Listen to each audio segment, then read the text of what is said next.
Hello guys! Hello Aquarius! Welcome dito sa aking channel, Kapalaran 888 Aquarius. Alamin natin kung anong messages, vibration, gabay energy para sa lahat ng Aquarius. This is general reading.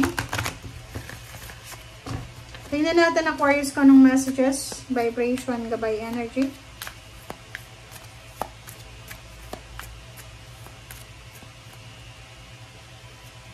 Okay, Aquarius, first card natin is Face Your Fears.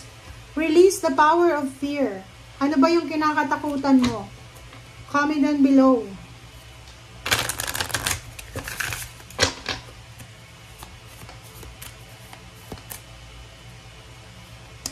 Okay, vanity.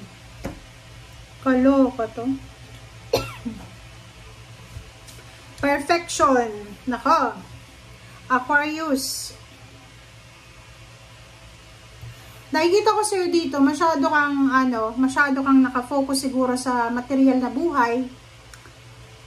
Masyado kang apektado sa mga social media, ganyan ganito. Focus ka sa vanity eh, 'di ba? Yung parang vain na vain ka, 'di ba? Parang ganoon. Kailangan perfect yung lahat, ganoon, yung minamanifest natin. Dito sinasabi ng bara, siguro meron kang mga insecurities sa buhay kung bakit ganyan ka. Marami ka sigurong kinakatakutan. Kasi may, ganun diba, may, based sa psychologist, yung mga taong mahilig magdamit ng maganda, diba yung parang, kahit nasa bahay lang sila, ang gusto nila bago yung damit nila, maayos, presentable, which is maganda naman, ang ganun. Pero may mga over na mag-dress talaga na tao, yung over na mag-dress, sinasabi na minsan, yung pagiging vain nila, ay meron silang insecurities. Yung damit na yon na sinusuot nila is sa protection yon para sa kanila. Kasi meron silang kinakatakutan. Maybe, nung bata sila, hindi nila afford yung magandang damit and then, ginajudge sila, binubuli dahil sa damit na sinuot nila. Parang ganon. So, it's a protection. So, nakikita ko sir dito, meron kang mga kinakatakutan. But yun na nga, sinasabi sa'yo na kailangan mo nang alisin yung takot na yan. Walang power yung takot na yan kung hindi mo yan isusuot. Diba?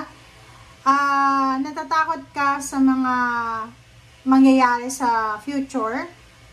Pag ganon, anxious ka. Diba? Wala pa naman eh. Ba't ka natatakot? Unless mayroon kang anxiety or mayroon kang hormonal imbalances, pwedeng ganon yung emotion mo. But dito sinasabi ng baraha na nag-aim ka ng perfection eh. Nag-aim ka ng perfection. Pwedeng mahilig kang mag-people please na parang napapaligiran ka ng mga toxic na tao. Mga taong kailangan mo i-please para pakisamahan ka, ganyan ganito. Nako.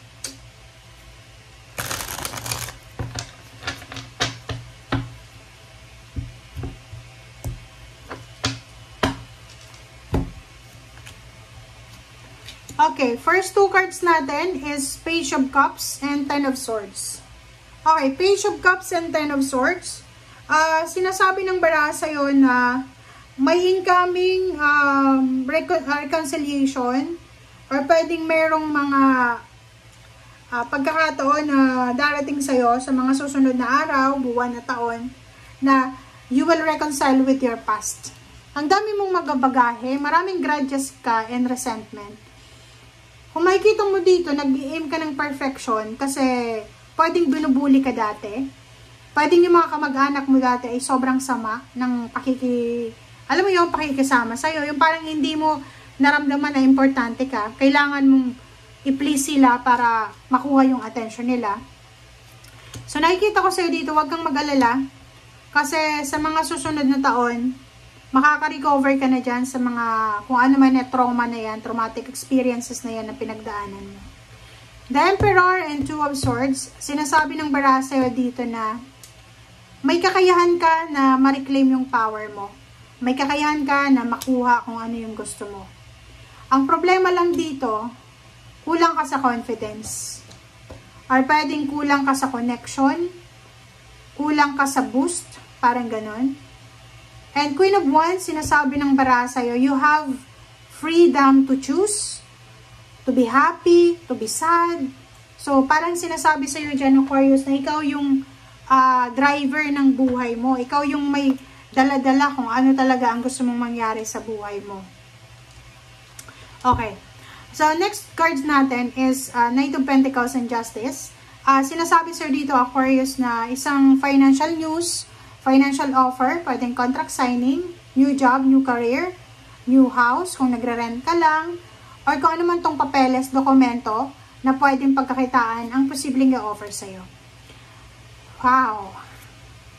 So, may matagal ka nang hinihintay na travel. Pwedeng nag-a-apply ka ng trabaho papuntang ibang bansa, gusto mong mag-travel pauwi ng probinsya, gusto mong tumira sa probinsya, gusto mong bumili ng sasakyan, matagal mo na yung pinaplano, and then nakikita ko sa'yo dito na eto na yung direksyon na focus mo sa ngayon. Wow! Okay, Knight of Wands and Ten of Wands. So, dito naman, sinasabi ng baraha sa'yo dito na excited ka. Makakaramdam ka ng excitement. Kasi, yung mga obligations mo ay posibleng nararamdaman mo na hindi na masyadong mabigat siya sa maybe October. Parang ganon. So, nakikita ko sa'yo dito na posibleng makatanggap ka ng magandang balita from your family na kung halimbawa breadwinner ka, posibleng may katulong ka na. Meron ka na ngayon na katulong. Okay?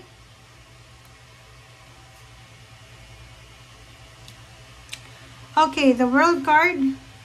O, diba? So, sinasabi sa'yo dito, Aquarius, huwag kang matakot. Yung financial problems na pinagdadaanan mo, health problems, ano ba yan na pinagdadaanan mo? Sinasabi ng barahan na matatapos din yan. Okay? Be strong. Be courageous. Lumaban ka lang. Kasi kung makikita mo, andito ka na. Andito ka na sa Six of Swords. Sinasabi na on the way ka na para sa change, transformation. Paalis ka na sa magulong lugar. Paalis ka na sa magulong sitwasyon. Like for example, bigat na bigat ka na sa obligasyon mo as breadwinner. Sinasabi ng baraha, huwag kang mag-alala kasi pwedeng may katuwang ka na. May tao na posibleng makakatulong na sa'yo para makaalis ka na dyan sa bigat na kinasasadlakan mo. And nandito sa The World card, sinasabi na yung problema mo sa pera, mga obligations mo na yan, mga pinapasan mo yan na yan araw-araw, ay posibleng maayos na siya. Okay? And yun, harapin mo yung katotohanan, harapin mo yung kung ano yung nangyayari sa buhay mo. Huwag kang matakot. Let go, let God, let it flow. Thank you guys. Bye!